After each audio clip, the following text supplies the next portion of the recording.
Voilà, salam alaikum. Mi hiwro ma kala inde mo ngettore mum mi lando joni fo no jang. Hare menen kadi meden e jang men hewtido kadi jang hare kam menen toro yafuye tardement on seeda ko erji din wadi ko no wadi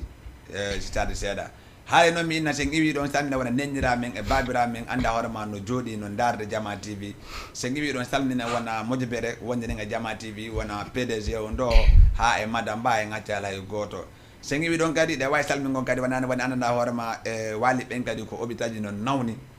woni guinejo wona guinejo haray de way tornogol mo Allah yo Allah dikkimmo o arta koctina golle mo kadi pekay ko ala yelantaado hore mun nawnare sen iwi don kadi de way ka tornogol Allah kadi be anda horma tiabi not be fete ginaaw woni nenirame woni babirame woni anda woni guinejo wona guinejo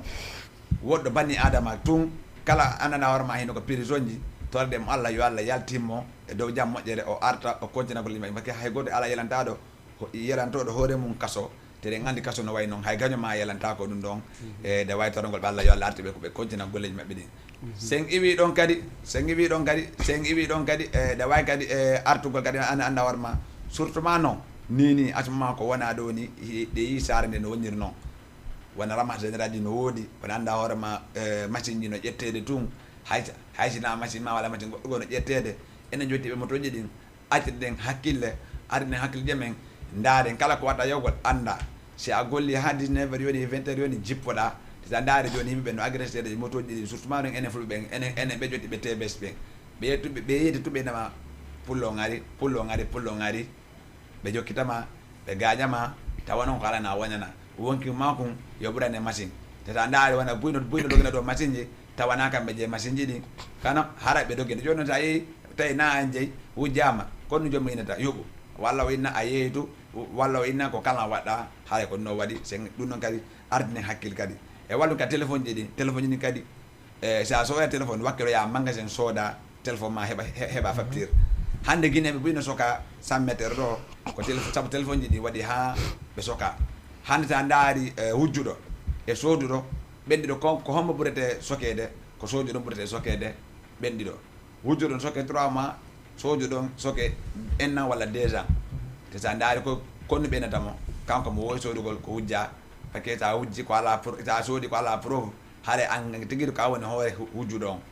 ardine hakkille e ɗum ɗon ko ɗum no ɓeynande mawɓe ɗon ina sa suɓal ko jojoɗa e a yimmoɗa e ñoogue honnoɗa suɓal jogoɗa suɓɓe joddoɗa ɓen anda leeji ɗiyata ɗin anda kadi ko honto ka woni hombo anda oɗo gara ko kanko woni hombo par ce que ɗa joddugol goɗɗo han mo jotti goɗɗum si ɓe adi ɓe naɓa onon on fof bala ɓandugol na an tawa boni haɗa kono yaata haɗa no min noon invité men ɓe hewtiɗo te ɗo gandi hannde ko tous les mardi émission honnanalorma ko adde 224 DJ Lamzo mbeɗa yiide noon message ji ɗin mbeɗa yiide kadi partage ji ɗin mbeɗa yiide fof affaire on partage ay affaire on ko en direct wona innugol ko rediffusion tega walla innugol ko hanki tega walla hannde ko en direct nini koye mardi wonɗen 22 heures wonɗen te ɗo gandi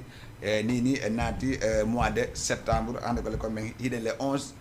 le 10 septembre wonɗen si géré naati haray hiɗe le 11 septembre teɗen andi ande ko en direct wonɗen haɗay ko noon haɗani minen noon emte men ɓen gewti hannde noon koma wolen ɓawoɗo hono ɓawoɗo wolen ko annduɗa hoorema ko ɗum nafata jeunesse on te jeunesse buyno ɗo anda ko ɗum woni surtout ma noon comédien walla groupe walla annduɗa hoorema moƴo ɓerde moɓodira tuɓinna nde moƴo ɓerde ɗon ɓe waɗi ko boni haara le wona ko boni hande kala neɗɗo moɓuɗo jamma hayde koko boni wonɗa toni kono moƴƴira wonɗiɗa haara koko moƴƴi wonɗa haara ko noon yarda haara minna mi ara mi hiwro gosengo ñamoɗo o e minna assalamu aleykum no wayi maaleykum salam DJ Lamzo bon donc aray mi hewte jang e maccatama yiroɗa ok présenteɗa kawne hombo bon donc aray lam salminde taw jama fof salmina neniraɓe e babiraɓe ha miñiraɓe fof bon donc kadi mi salmina e téléspectateur on wonɓe kala on ɗo darde ɗo hannde DJ Lamzo e Jama TV fof bon weltano Jama TV kadi weltano kadi e jooma Jama TV bon donc aray ko moƴƴo dama famille ar ɗo pour yewtugol dal ko wono ko woni feƴƴude kon ɗo quoi bon haray ko woni hombo komi woni Ibrahima ɓe noddirara Ibrahima bon surnom ɓe noddirama Baram JDF Baram JBF voilà haray ko kanko woni Ibrahima ɓe noddiramo Faram JVF mi anda ko Faram honno mais noon o yi vraiment pétin kum ko waɗi kuul kono noon mi faami anda soni wala ka ɗanade wala an noon haɗa ko kilima on quoi de andi kelmo sino ɓuuɓi hay menne men dan ɗo haɗay mi ara déjà man jungo nañon ɗo mina assalamu aleykum no way alaykum salam ida e jang jantum a wanda ko caméra on ɗo waɗa présenté ko haala kawne ongo ok bon salam aleykum mi hiwro fof avant tout d'abord mi présente o innenen ko Saliou sirno Zilboy DF mi hiwro babiraɓe men e neniraɓe men fop e jajiraɓe men miññiraɓe men anditen ko enen iwi Guinée kono Guinée iwata e men ko satti we ko Guinée hotirten kadi quoi ko menen Diamond Family hewti ka Jama TV min hiwro Lamzo moƴƴa mo wakkili kadi quoi e woni jooma Jama TV fop meɗen hiwriɓe voilà haray ko noon yarta haray ko kamɓe hewtiɗo hannde woni Diamond Family noon wona goto wona ɗiɗo wona tato wona nayo wona jo te Diamond Family kadi wona Sénégal ɗo tumɓe jooɗi mais noon hannde e kala hunde nde yiiɗa no woodi sabu ko ɗum sabu ko hannde kala kulol ngo yiiɗa ko sa yi ngol dari ko annde ko ndiyan nangari sa yi ngol yoori andi ko nannguen huɓɓi gonga ɓenta ko nannguen tappi ha affaire o yoori nano e mawɗo hannde wa Baba Samba andi noon hannde noon a wattum watta probléme way président Diamond Family mi yi Diamond Family hino woni e groupe surtout ma noon an a mobilise yimɓe a naati e nder groupe ko honno yiiɗa e groupe ha créeɗa groupe ok bon Dj Lamzo hara mi weltantoma taw déjà question ma ɗon par ce que hani min déjà souvent ko moƴƴeɓere minata mais jama bus haranta ko noon moƴƴeɓere bon donc voilà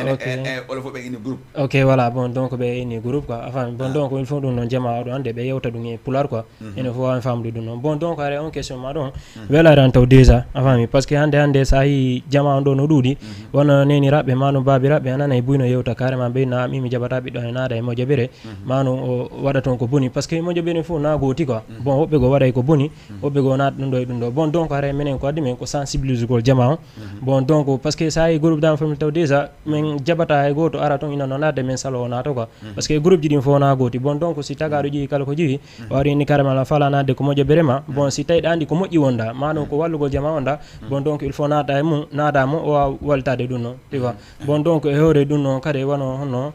ɓe addida e projet ji bus e ɗum ɗoji boyi quoi bon donc ko jama watade utilisé ɗum noon a fami bon donc haray ko ɗum noon waɗi ha men créé ɗum noon bon donc pour wagol sensibilisé da jama o wono conseillére ji ni wono no joɗoriɗe no Sénégal e noon nde nannirde piiji ni fof no feƴƴere ni bon donc il faut ɗum noon moƴƴeɓere waɗe par ce que iɗen ɗuuɗi nder Sénégal o ɗiwa bon donc il faut moƴƴeɓere waɗe yewte ande e carrément kono jogorɗoɗen comportement moƴƴi ok joni noon hande gonko yiɗa kon jama o no duwamomo ɗigol anda kono groupe woni kono woni hunde kono hande si a ndaari groupe woɓɓe inna e babiraɓe men ɓe inna ɓiɓɓe yaata toon par ce que ko bonɗa fijuɗaɗo won toon walla ko bonki woni toon walla annanda hoorema e sa yeehi ɓenne kaarijo boni haala te Allah noon taw affaire o wona noon no hon noon ko gonga ko keñal waɗa luɓɓinima yo mais noon hande kala ko watta waɗugol so woni a waɗi laaɓa ko ɓerde ma ko yarɗa o a yahay walla a foolay way mi arta kadi ɗum ɗo joni ɗo deuxiéme on ɗo an ka honnum e groupe on Diamond Family ok voilà mi weltanoma on question ma ɗon weltanoma moƴƴa min ko Zilboy élément simple Diamond Family kadi quoi élément simple Diamond Family ok Zilboy gila naɗɗa e groupe kono groupe ɓeyduma ok voilà mi yeltito e question ma on kadi quoi mi sikkata groupe mi naati e ɗum depuis 2015 min nata mais depuis 7 ans là mi wawa mi anda hay fuu e nder groupe kadi quoi mais en groupe ala fof ko ɓeyduma e mum ni Diamond Family ko ɓeydinmi kon groupe hay goto wata lam ɓeydude ɗum quoi non minnuma hettoɗa groupe hande min siya mi naade Jama TV ɗo sa alani kala ko sabu mi naade Jama TV mi haalande cause on ko wonno ani hunde fof hunde kana mari cause hande ɗo foti koko bedda fije jalen dijalam jo hande ko woni neɗɗo taw l'essentiel on timi sa naata e hunde andi wona hitto haade Ibrahima naata e hunde welima jokka Ibrahima non c'est pas ça ka vraiment walla ko ɓay goreje ma naati an ka tawa ya naatu quoi ko ɗum ko sabu no waɗi non joni ko sabu no waɗi a naɗa e ɗum groupe on dal ko menen jooɗi créé mo min nata ay ka non mi andolo ko yedde bajo ni quoi groupe hande groupe kono no groupe min ko groupe mi rewri bala la ngada wona DJ woni junior widdi 2014 premier soir ko 2014 maire Bamba Fall ɗo haari ko ɗon soir waɗine stade on tan ko menen ko tomin naata eno mais joni comment dire joni jama waɗi team ko yenti olfo ɓe adi waɗi team affaire o yeehi ha joni affaire o yaaji hande si a naate groupe no woodi ko waɗe groupe ɓeyduma wono groupe ɓeyduma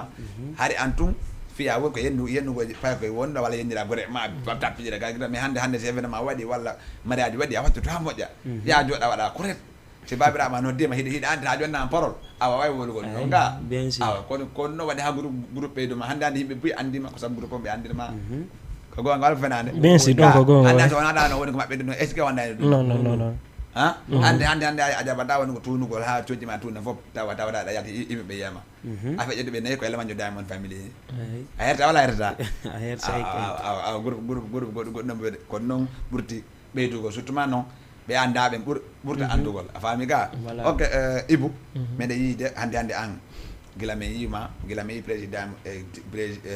Diamond Family Diamond Family ko événement soirée ji tout watta est ce que Diamond Family hande no wawi waɗugol wona tournoi uji ballon walla wona waɗugol no concert uji ɗo Sénégal ɗo est ce que mo hande mo ari noddima fiya wadde makko e ɗum noon a waɗe ok bon Didier nam so haray on question ma ɗon kadi ara e welgoran quoi tu vois parce que bon onno ɗum ko yoɓɗaran ɗo fayda koye hoore ɗum noon fendo Diamond Family jooɗi quoi a faami comme no wolirɗa ɗon wona Diamond Family depuis ɓe créa fayda ɗo yimɓe ɓen ko bono organise go soirée andira quoi a faami mais bon donc andi groupe ɓe il faut heɓa projet mais projet man kadi il faut créama quoi des fois ma ɓenda si moƴƴinana jama tu vois bon donc haray onno Diamond Family fendo ɗo koye ɗum ɗon fewndi quoi bon haray ɓe moƴƴini projet maɓɓe ha ɓe gayni ɓe gollimo no dowa yewtirde no comme wolirɗa ɗo nane Diamond Family wona neɗɗo goto wona ɗiɗo wona tato bon donc ko jama fof fotti yewtata ɓe ando ay carrément kono ɓe dowa trasude a faami comme no wolirɗa ni wono affaire de football o maaro musique o aɗanayni koko soirée tout watte comme ok voilà eyyi sa daari wonde min hande min Didier Lamdou haade komi lawo ko anniversaire Diang e boîte de nuit mi tiim boîte de nuit mi waɗi concert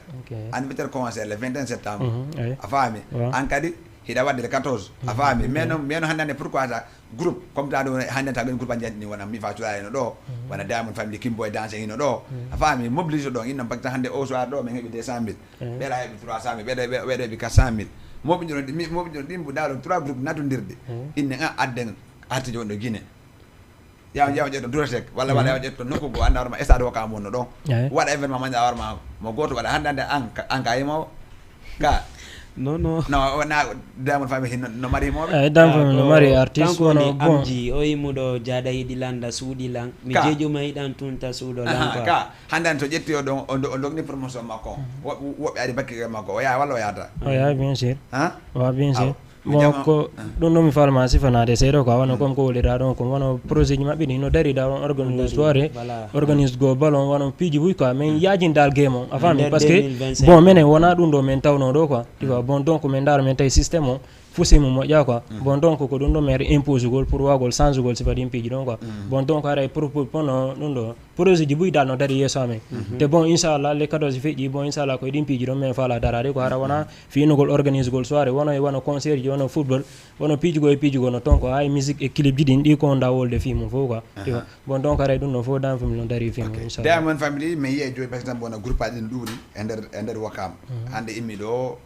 a wonda e ɗo joni ono ɗo ɗiɗo won ɗon janggo tason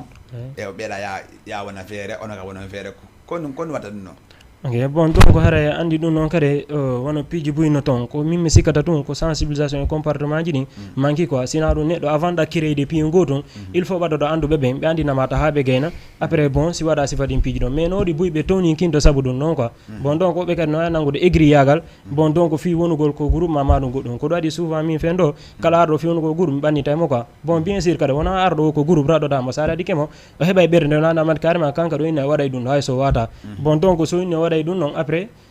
no ay créede dal piiji boy entre nder mon quoi afan bon donc haray groupe ji ɗin fof no dowa ɓannude jama o ɓe yodda e maɓɓe enen fof ne goto anda e carrément no ko ɗum doɗen wadde par ce que ɗum noon probléme o natugo e groupe no yombi mais ko ɗum natuma e groupe on ko ɗum noon probléme fayɓe boy no natude e groupe bon ɓe ñama mbuɗi maɓɓe ɗin hara fusɓe heɓata e mum ɓe anda ko sabu no ɓe natani e groupe par ce que kadi ɓe innen kadi groupe aji ɗi joni ko président ji ɗum ñam voilà est ce que noon ko kan haala ɗo haara an aɗa wadde ɗum ɗon wofe ala waɗa ko ɗum ɗon par ce que ay ɓenna joni mbuɗɗi vertete soirée waɗe tegge mbuɗi heeɓo par exemple yimɓeɓe yi heewi a faami yimɓeɓe yi heewi kono ono ɗon andi kono naɓɗoe mum kontonde rewɗum ha yewɗum ha affaire jamma on pumoɗiri mais buy andata ɗum noon ko ɓuyde si 200 000 heewi ko ɓenna président ñaami mbuɗɗi est ce que noon ɗum ɗon ina nawra groupe heeso non bien sûr comme no ndira ɗum no wata nawrde groupe US a faami bon mi sikkata wonɓe darde ɓen buuse maɓɓe no darde ɓe andi carrément ɓe mi wonde yaade réunion mum ɓe andi on sensibilisation dans l'empire de Sabou ɗum non quoi a faami par ce que wono Wakam e nokkugo ha Grand Yoff Médina e nokkugo si mi yeehi réunion fayda faɓe ɓen ko ɗum no ɓe ɓurta wallitade yimɓe nadde wullitade dal yimɓe nadde e groupe mais ya ala hiide nafa ɗum mi nadde e nder groupe a faami par ce que sa nadde e nder groupe ɓe landotoma mbuuɗi wono tiset wono caisse wono piiji gono toon mais après bon comme no wollira noon so organise soirée han gayni après kono ɓe dow ɓe ñamata mbuɗni mais alors que pourquoi ɗum non quoi bon donc Dame Family ɗum ɗon noon doa no tawa e ko ɓe woni pirde e nder ɗum ɗon quoi e nder game bon donc ɗum ɗon il faut kadi heɓa changement si ɗum ɗon affaire on yaara yesso quoi ok haray ko no yarata haray hande ko enen e Diamond Family wondi ɗo groupe teɗo andi groupe tampay ko yagala innano mi jokkodira ni mi yami waɗa weeriji walla mi yami waɗa bingo suuɗo mais joni piiji bino ɓuytade joni jama on no andude ko kone andalama kono woni nafa groupe par ce que groupe boy sikka groupe no boni walla groupe ko yawgol yara beere fiima wujja mais non oɗo ɓe go andalma wona ɗum woni e fi groupe ara wona wagol garan Souleymane ɗo entraine no ha heɓa doole ina kañum daali ko yeeye doole ara wona ɗum de walla ɓene da ɗo haɗa acci mi acci haɗay ɗo wacci accitan gollal ligne on DG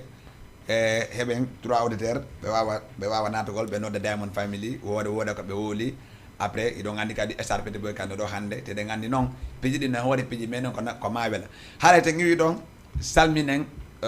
grand Alpha ba duguntunni salminen wona foto na seeɗa wa Colobane fof en acci ala goto ƴiwi ɗon salminen wona Fatima Grand Yoff e Hadja Binta Bande depuis Colobane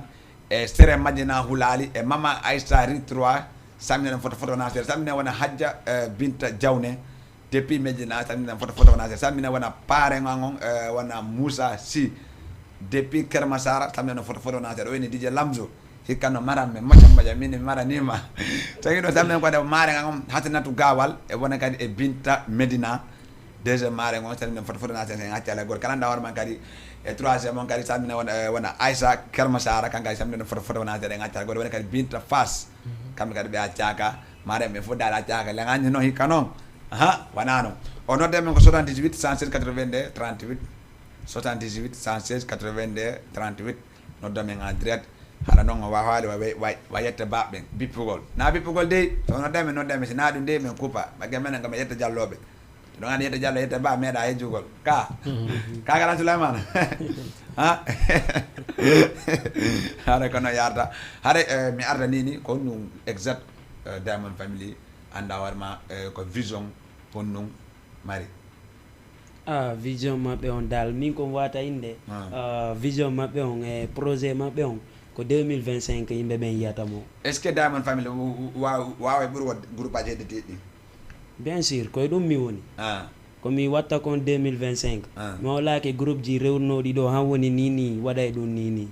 podale groupe aji no ɗuuɗi dey golle ɗen wona gotum min golle an ɗe komi woni wadde ɗen e ɗe golle ɗe groupe ji ɗi woni wadde c'est pas la même chose mais est ce que sa woni élément simple est ce que a wawa waɗugol ɗum noon hatta famdirade e dirigeant ji ɗi ɗum ɗon non a fotu ana minte mone groupe par exemple so woni woni élément simple a faade ko ɓuuri ko mi waɗa dirigegol nder toon ga mais Diamond Family ko gotum wona ɗum ɗo mi andi voilà bon golle ɗe min gollida e addi fellawo bal ɓayno aloɗe ayiɗa mene ɓukkama kureɗe mais gara mi atti quoi mi acci gol kure non mi acci quoi fellatama kure ko wayam quoi ok prédi Ibou mi arta hande sa daari wona Diamond Family est ce que no woodi anda mo wonɓe ley wonɓe tampito ko Diamond Family walla ko onon tun immiti tun no ino wakkili ino mobilisé de jama on walla hara ko hinode iwtirɓe ɓawa ok DJ Lamzo ɗon kadi an weltama moƴƴa a faami bon donc ɓeɗon saaɓe salto wolede inde mum e nder télé quoi bon tifan sina ɗum mi wolayno ɓe ɗo quoi a faami bon no woodi yimɓe bus ɓe anamati carrément ko fuɗɗorde noon muusu noon quoi a faami bon donc ko minen tun no yaade ko minen ɗum ɗanade mais alhamdulillah hande quoi par ce que bon no woodi bus andamati carrément ɓe ƴiwa e ley ɓeynamen carrément ko ɗum sohol ɗo mais naɓe ko ɗum ɗo ɓe wallitorome ɗum noon tiva woni mbuuɗi woni cotéji ɗin fof kala komin noddi jama o ɓe wawi notade quoi a faami par ce que hande mi ɗayde programme anamati carrément min nodditimo jama o sali notade bon donc no woodi yimɓe buy wonɓe ley ɓe anana carrément hiɓe wallitade Diamond Family moƴƴa e golle ɗen ɗum noon mi fenantaɗum hay goto quoi tiva bon donc ɗum noon fof ni ok voilà ko noon yatte par ce que hande neɗɗo ko nda ko wona kakundeji min ani DJ Lamzo no woodi wonɓe ɓaawo wonɓe lam puusugol hande no wodi sa ala mbuɗɗi heɓi connaissance on fof no yaada marɗo mbuuɗi e marɗo jama no fota marɗo jama on tan no ɓuuri marɗo mbuuɗi on par ce que sa waɗi haaju jama on ari ñaami ñiiri haaji ma on no ɓuuri waɗa haaju tawa ko andu ñamata ñiiri ni kono noon tiɗamade mbuuɗa ɗaɓɓa e golloɓe ɓe gollanama a faami mais noon jama on kadi hino nafi mbuɗɗin kadi hino nafi ɗa ɗi ɓay ko adna ɗo ko ɗi noon ɗiɗi woodi ko adna ɗo fayda ko noon yarata haray sen iwi ɗon salminda kala ndawal ma no jooɗi no darde Jama TV on nodde men ko 78 107 82 38 78 107 82 38 noddo men en direct wawe yoddugal mabɓe sina ɗum teɗo gandi ka ko noon yarata ka ok sen iwi ɗon salminen anda war ma wona Moussa Fass salminen wona photo na seeɗa salminen wona DJ Azaya wona G Asalam Rayba kanka salminen wona photo na seeɗa salminen wona Jajam Fatima depuis Wokam salminen wona photo wona seeɗa salminen kadi wona am Boy Kana Wakam samedi foto na seede ngacala goto anda horma kankado ina DJ Lamzo le 21 septembre on yombata dota sek yombata min mo de wajega sa wakelige moƴƴay surtout man wona Wakam on tagi ɗum ka samedi wona junior kila kanka samedi foto no wana seede kanka do wona kanko wonno joadani fete DJ Lamzo hikka non o wawale waɗugol mais non faut ko gotum c'est la famille e nder ton laabi tati samina foto seede ngacala goto ay wanda kon inde kon de winete crazy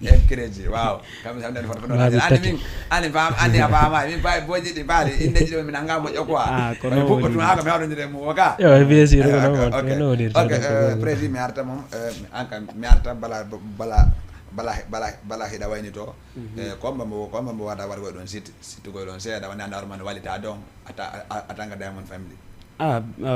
j'espère que wonɓe me wallitade ɓen minne dal mbeɗe weltaniɓe kadi quoi mi watande kamɓe ɓe wallitade men e hoore doole quoi a faami hay an hiɗa andi wono no organisir no ɗen noon le 16 juillet kammamen hiɗa andi no est ce que no kammamen no wadde no ha joni oui bien sûr no wadde an tigre ɗa andi no men gollirno andi menen na haala ɗuɗu ka ko ka ley tum men watta quoi o waɗi ka ñanim sikki ɗon o wadde le 9 septembre et le 17 février mi sikkata ko voyageur men suti ni woni le 14 septembre c'est la première fois noon meɗen habdi ton beddi no hiɗo ɗo wuli joni de ko noon ko golle ɗen landiri joni mi accitama wawa cittugo seeɗa ɓe mi accitama wawa wayntagol aja baji ɓe ko mi sitata woni homɓe wono Bad Boy ko Badji e Mafia Gang wono Tesso en Free Boy Junior Kimboy Dance wono ɓeɗo kadi homɓe GC Kana a faami ɓen ɗon fop wono partenaire ɓe amen sirnini Dancehall Boy Ridin depuis Wakam ɓen noon kadi ɓe salmina moƴƴa toujours mi andintinama Diamond Family no créa le 13 mars 2020 ɓe organise 11 soirée premier soirée o woni le 12 février kammamen dada caméra on to kammamen on ɗon mi artanama fimo ñaani on le 9 septembre on ɗon le 9 septembre on ɗon ko ñaani et le 17 on ɗon kadi ko ñaani 17 février 2024 ay ka woni on ɗum meɗen préparannade juste le 14 septembre no wori kadi goɗɗo kadi mo wañño ɗon campatren on ɗon ko bimbi julde no bien sûr aɗa feleñi ɗuuɗe o wata limude fof quoi ok voilà 11 joni dernier moji ma ni hombo bébé ma hombo waccata walla ala seedi ko hay goto hay sinaɗo lawoti ande de série ɓe amme ko ɓe wonɓe ka groupe an wono juuɓe en Diamond Family ko ɓe woni série ɓe amme min si yewti ɓen ɗon mi ala série jo min merci beaucoup ok président mi artan kadi balaɗa waynto taw par ce que ayi no groupe aji woni yarugol ko soirée tum ko honnon ko no wata wala ngo groupe aji ɗimmoji maɗi ok bon donc hara min dal min ɓe walti onno ɓe wakkilo quoi a faami bon surtout komi woni créé de ɗo ko bon jama wallidira pour yawgo réunion ji ni par ce que nafa en quoi a faami bon sen wadde réunion ko ɗon yewtere ne wata hejude quoi a faami bon donc wono sénégalais ɓe ɓeynayyi reero amul ñakkowatan mo am quoi bon donc sen yewtare wata famodire bon donc il faut yewten enen fo joɗɗen wawi jundidire juuɗe wona union goto ko ɗum no wata en walde quoi ko ɗum no wata nafude bien sûr andi union ɗo surtout ko walla ko nane euro afrique ken wona bon jama wata respectude ɗum non quoi ko noon probléme te sen yewtare wata famude sen noddi union il faut des réunions sen waɗa réunion wata yewde gon ton gon bo anda wayra monanade hara min mi anda min kada monano goɗɗo hara on tigui anda bon sen jaɓari yewde haray ɗon ɗuuɗi quoi te surtout andi nafi guiyagal no ɗuuɗi ɗo bon donc il faut jama wawa arrêtude ɗum non waɗa excuse ɗum non wawi en gollude ko golten gon quoi par ce que ɗum nafata sen wonari gotum bon donc sen wonari ɗo gotum nano ko gowonten gotum quoi bon donc il faut jama waɗa kole woni en gotum enen fof wawi en gollude avant bon donc aray ɗum noon mi sikkata nafa en fof quoi ko joni mi accitama wawa sittugol seeɗa mi accitama wawa en togorta keron yonino ok bon avant la wayntare bon groupe ji ɗin fof min nata mi limay fof par ce que no ɗuuɗi de trop même si mi limi ɗo mi faljay bon woɓɓe goo inna après carrément no ɗum ɗo naranda ɗum nara bon donc are groupe kala e guitaɗo ɗo himen toro yafuye bon donc ara hande ko ɗum ɗo adduno men bon donc weltono jama on ɗo darde jama tv on fof weltono e kala on ɗo groupe ina e ɓeydo wongo e groupe quoi par ce que changement ji ɗi waɗa inchallah a faami bon donc hiroɗo ɗon Lamine et Sara par ce que voilà c'est mon partenaire sur le 21 septembre la sokolma tout sek nani le 14 feƴƴi non mi ara le 14 on appelan inchallah bon donc yomɓe gollande fi le 14 septembre on fof bon donc andi wona ko ala il faut ko fi Allah ɓe woni wallitorade bon donc yoɓe jaɓɓo pour wallitorogol fi Allah bon donc e kala on ɗo e groupe Dame Family kanɗo équipe Dame Family fof bon donc ara lan salminama ɓurta inde dal bon affaire o moƴƴay quoi surtout comme no oɗo wollirno nanen wono 2025 si ari inchallah ko ɗum proposé no projet ji Dame Family fof darto comme no wollirno mi sikkata fen ɗo min fuɗɗi ke imposade piiji bus te inchallah ɓuuray ɗo a faami par ce que vision no juuɗi quoi o wawan argol ha wan fana ok voilà bien sûr voilà groupe on ko jiiɗo no woɗɗi quoi bon donc wono depuis Pisuba la hiro wa Pisuba fof wono Tunduba wono Yoff Jean Van Killer bon donc kamɓe kadi lan salminaɓe wono Ngor Almadi ok bon donc haray dal ko ɗum ɗo wonno hande addi men ɗo pour wago yewtugol jama bon donc e préparation samedi wondo arde est ce que Dame Family kadi mi wawi ɓe yugoɓe le 21 septembre non inchallah Dame Family noon ari pari tout an tigui ɗandi chaque samedi min mi yaye wono soirée walla goɗɗum e goɗɗum quoi par ce que ko ɗum noon golle le 21 septembre andi invité le 14 est ce que le 21 septembre mais wawa yugo Dame Family siɗa faala hay sa ari mais pare umare kala ko woni dal invitoɗama invitame mene mi yaha inchallah si Allah jaaɓi mi ari pare pour yawgol merci beaucoup Dame Family haray ko min e mabɓe wonduno ɗo hande teɗo gandi kono yarata haray maydaden publicité DJ Lamzo anniversaire on arten ko plateau men adde 124 DJ Lamzo te ɗon andi ko ma wela DG hande noon ay koy komi wonɗo de hande moy lol quoi mi famali si c'est bon mayndaren affaire on arten ko plateau men adde 124 DJ Lamzo Jama TV avec vous jour après jour.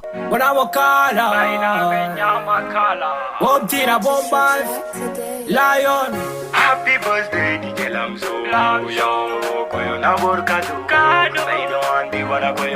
Happy birthday. Salam la famille, retenez bien une seule date à retenir. Collection le 21 septembre. Ok, maison de la culture. Tout est anniversaire. DJ Lamzo, Jama TV. Artiste invité, bébé Aïcha, la reine du Mamaya.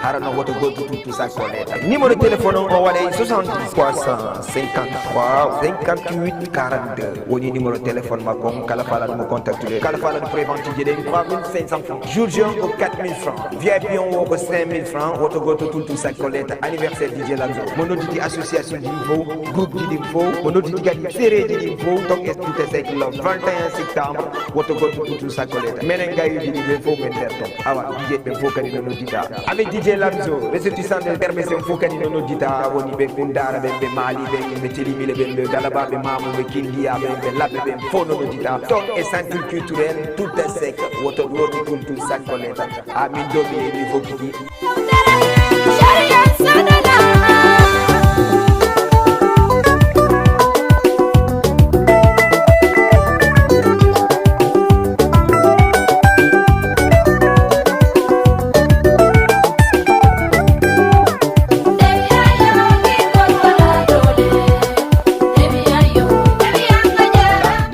giggol wana dole bébé Aïcha de ɗo gagni le 21 septembre duta sek haare fof no noddita ton séréji ɗi fof no noddita ton en accala e goto te ɗe gandi noon paare ngo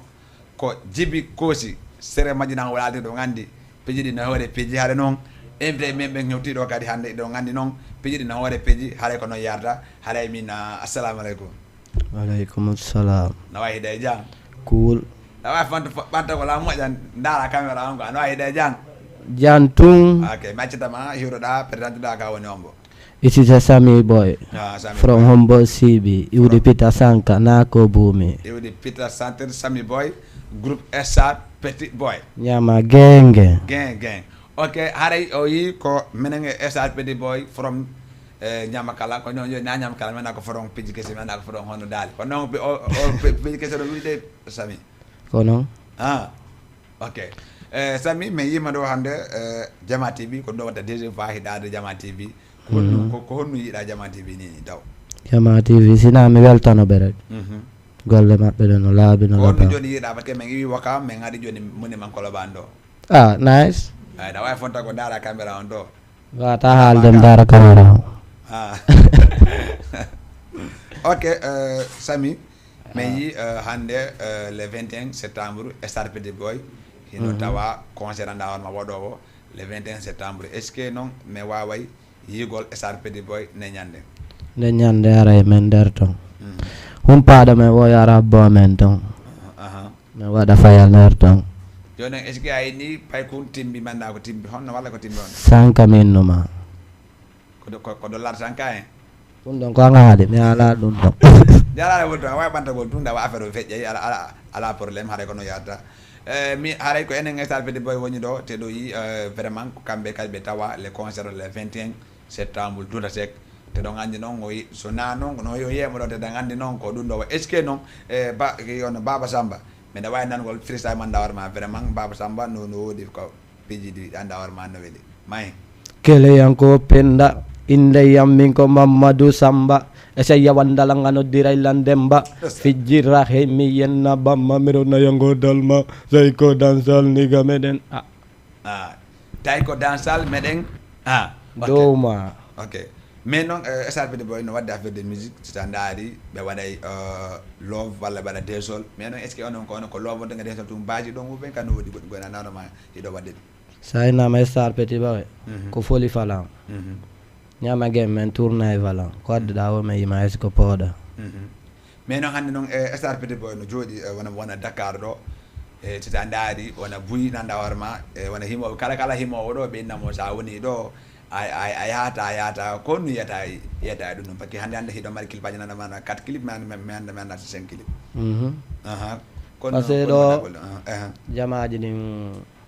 jogodirgol ngol manki quoi. ko ɗum hatta artiste ɓe ɓen yaha par ce que artiste ɓe ɓen menen hoore amen min yiɗidira 100%. mais noon min sikkude ko artiste ɓe ɓe jokkugol enɗan heɗi DJ ɓe mo kala e domaine mum on ko ɗum ɗo wawɗa haalde. mais ok non mais hannde koko bajiɗa kon ɗo an koko bajiɗa ko ene Sénégal ɗum hino arrangement no arrange mi ɓay ko ɗon fuɗɗi. mais noon ko ɗo fuɗɗiɗa hannde challenge ji ɗin doyi surtout ma noon o somandawar ma dankolan mi dankotomo mi anda somandawar ma soñji ɗin ɗi dogui challenge moƴƴa mais noon est ce que hannde ko honnum e projet SR Petit Boy fewniɗi ni projet ji ɗi ɗum ɗon ko si yalti jama humpito quoi no defeede. ok déjà si c'est bon après maydaren clip SR Petit Boy arte ko plateau men ad 250 DJ Lamzo teɗen andi ko ma wela hiite ngen ka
ko kamɓe tigiri star petit boy no koɓe tato kono noon e ko 3 personnes mais hande meno hande ko antumi ɗo Baba Samba kono ɗum woni de o ko noon ah an tigi ɗa andi asala ala ɗo ka aɗa no guine ga ok aɗa non ko noon paylen no woɗano ɓe wonɓe guine no woɗani woni ana wonɓe sénégal mais noon ko ñami koɗo wotere luɓɓini ñirni soɗo prenden ndew no ino nder to mais noon est ce que noon Baba Samba wono yimɓe woni haali goƴun hande wonna sa dari wona yimɓeɓe janduɓe sénégal ɓe ɗo a ƴettaɓe concert ɓe watta publicité ɓe watta promotion koye ɓe artuɓe présenté concert ma on ɓe immoɓe aɓe wota so woni jamma on no tigui ɓe inna ko kamɓe addi jamma on est ce que ɗum noon haɗa noon sa waɗi so woni woɓɓe ko waɗi ɗum noon est ce que ɗum noon haɗa no laaɓa non andi ɗo gonga ni haalan quoi sa yi goɗɗo a invité mo concert o public sali hara ya yoɓali mo woni mais non woni anda hoorema no woodi wonaɓe yoɓede no woodi kadi wawi ɓanda anda hoorema par ce que ande neɗɗo balaɗo yoɓe il faut que waɗa ko anda hoorema ko jamma o hiɗete mum ka kono sa andi on tigui ala yimɓe a invittamo ka men hande ande sa no ambo to yeto men hande ta ande mi ande lan sukuli andede mi to goto so ɗiɗi concert no wadde mi noddima téléphone gara jettam mi jettima est ce que ɗo ɗon a duwa haala kan ana ɓay kaka duwa yawde toon koko duwa yawde toon ko exemple wolama exemple o ta faala yewte na yadde on exemple par ce que sa yi a inni goɗɗo a invité goɗɗo ko wolɗa kono laaɓi a invité goɗɗo waɗali publicité andi on tigui no mbaɗi yimɓe ko ɗum waɗi tañjina so waɗi publicité ɓe notto ka awa joni noon on ɗo sa yoɓimo weltike an ka a weltoto sa yoɓani mo weltike o weltaki noon a weltatako golle perdu acci ok mais noon joni est ce que noon joni est ce que noon wa star petit boy mi wawa yigol ne ñanden sur la scène manda warma est ce que mi wawa yigol famɓe star petit boy ɓen star petit boy men nder toon komin wawi kon kay fof min waɗay si min noddi kay yiɗuɓe ɓen aray ok joni est ce que kam mine waynanagol nouveau anda warma ɗiɗon ko Baba Samba waɗi créé anda warma ɗi yalta taw est ce que mine waynanagol fitiri ɗiɗon taw acapelaji ɗiɗon quoi freestyle ɗiɗon wawi wonde amay mi sodante or e jama miɗo feti fima yandi faman komi fala ko yawonu fiyan tandaruɓe to miɗo yoni kiliyan mi jam fota koma ɓay wona mi tiriyan tandaruɓe to hiɓe woni mone an e sagu maɓɓe mi wonata e sago an mi wonata e sago an bebi hande miɗo swagi alaji wo salotoɗo simi dragi fo no andi min ko ammi choisi ok mais non est ce que kamɓe waɗana ko kadi deuxiéme anda warma vraiment Baba Samba joni noon hana ko studio adduɗa non na studio non parce que ɗum ɗo ko ma laaɓa e hande boyno wonɓe kolɗa noddude Lamzo star petit boy Kaolaka Lamzo star petit boy est ce que minen mi wawi ko star petit min star petit boy hande ko min fata fat ko télé ɗo te sa daari événement on hande star petit boy hande sa daari événement on star petit boy hino yeyde événement on moƴƴa o jaray kadi le inchallah awa te sa daari hande nde artiɓe ñanduɓe ɗo kon fof ko star petit boy tawa e événement o ka ok joni meɗen yiide Baba Samba no jottuno deƴƴiɗi ɗebalde ɗo kon ɗum waɗi ɗum noon fuyde ƴentinalan andi boddi ko suuɗidi daɗi suuɗidi daɗi ok joni ala fo yiɗa kene ok joni mi arta ko omɓe mbo watta ɗum sittugol ɗon wawata wayntogol jonne rendez-vous le 21 septembre ok lan hiwro taw ɓe lagine super ba 224 jama o yo abono ka sen maɓɓe wa mbilto entourage amen o yejjitali prince aɓe hasala bari alpha oumar ga mc bari alpha ga mc ba flow min noon fulo oɗo mi wawi mo yigol mo ko ɓawa podium non fulo a yiyay mo ko ɓe nana finde kum ɗon de fulo wono fulo no famade ko mo mi yejjitali kadi wa maison blanche fof no wa maison blanche ayga ok wallo ok kadi noon wona Baba Samba nanande wona star petit boy mo falama hande arugol fi gollidemo walla waɗi ɗon gollidemo ko no onigi wawade rewgol fi yara no on tigi no wawi rewgol ka rewi o se ɗon entourage on taw hoore ɓenno toon on tigi yiide bari alpha ma oumar wawi yidde amen quoi ok par exemple fam invitugol waɗen conseil ji ko kala yiddude oɗo o wawa wonde invitugol wona conseil ji go walla fi waltugol fi wallum produit strong walla andananma fi natugode label ji walla andana warma est ce que star petit boy hino e label non star petit boy ala e label ok haray rendez-vous on le 21 septembre ok joni ko ne be Oduta Seck fi le 21 septembre non mayno freestyle ngol nda ndara ko pette yite ay ka ah amana bollangal Yes. bollangal amana bollangal ka amana bollangal daror wanjangangal aha Sami boy eke heko paingangal keri kin kalore awaderi din ka hore si afijiri me fere he ko me fay besare waguan hombo sibi eki menen manti voilà kono yata haray merci beaucoup kenen e tapit boy wono do haray joni rendez-vous mardi alors hada mardi non ko majito ligne o ngelo ko fuddi ha ko lanni no wudi anda woni anda horma especially anda horma be don be wawe argol woda ko be woli fi concert on e ko be woli ko honno yarda parce que le ngande nyanden enen arti anda horma bébé Aïssa kenen makko wonta do e mardi e prési boy dunduji e Lamine Touré lay ko nente de ngandi non ko ndara ko goto ko telimine kadi ko goto labe kadi ko goto pite kadi ko goto e ante ala e goto lagene foko lagene haray merci beaucoup grand Alpha Ba Duguntuni a jarama haray en mardi prochain inchallah igo muteni ko